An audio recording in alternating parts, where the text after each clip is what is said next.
మత్తయి సువార్త 15వ అధ్యాయము 9వ వచనాన్ని మనం పరిశీలన చేస్తే ఈ వాక్య భాగంలో మనకి ఏం చెప్తుందంటే, పెదవులతో ఆరాధించుచున్నారంట కానీ హృదయము ఎలా ఉందంట, దేవునికి దూరముగా ఉన్నదని ప్రభు జ్ఞాపకం చేస్తున్నారు.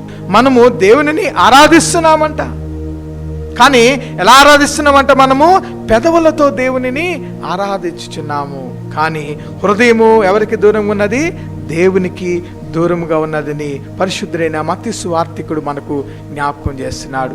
ఇది నా ప్రియమైనటువంటి దేవుని బిడ్డలారా, నేను దేవునిని ఆరాధిస్తున్నానే, ఇంకా నాకేంటి, నేను పూర్ణ హృదయంతో దేవునిని ఆరాధించేవాడిగా ఉన్నాను అని నీకు నీవే సర్టిఫై చేసుకుంటున్నామేమో.